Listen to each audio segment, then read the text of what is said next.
Hi everybody, tonight's dinner is going to be quinoa encrusted sole and some butternut squash. For me it's very easy. I paid $8 for 2 pieces. The store by me actually already has it encrusted, so you really can't get much easier than that. But basically you could just, I make some quinoa sometimes ahead of time. Dredge the fish in a little bit of egg white or egg and have the cooked quinoa, just a little bit of breadcrumb and some Parmesan cheese and some seasoning, and you basically get the same thing. Here I have 2 pieces that we're going to have. And did you know that this is sole? And did you know that sole on their fish itself actually has both of its eyes on one side? Pretty kind of cool to look at. I guess they see things quite differently.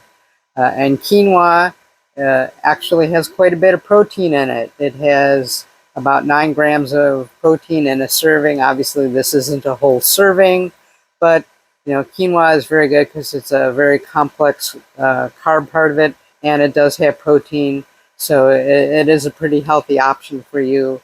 I do make quinoa once in a while, but being that time is usually a thing, I usually buy it in the 90-second bag, and a little bit of a cheat. I know better made fresh, but sometimes you have to. This is going to be my butternut squash. Already comes chopped up in a package. I'm just going to vent it slightly. My air fryer is now ready, saying add food. For me, this cooks in about 9 minutes. And my air fryer, remember, all air fryers are different. So I'm going to put the sole in there.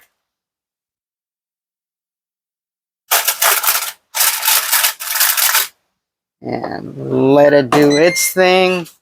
Cooking for 9 minutes.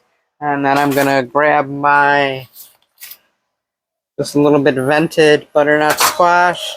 I'm going to pop that into the microwave.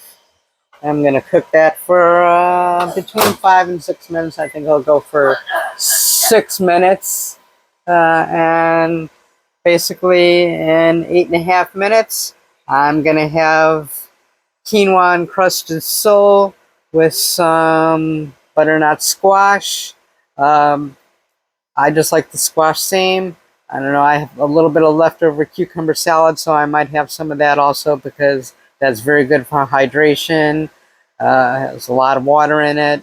And there you have a great dinner in 10 minutes. So I hope you enjoyed this. This will be in my cooking series. If you could, please like, subscribe, share. It really does help. Look forward to seeing you for our next meal, and please check out my other videos.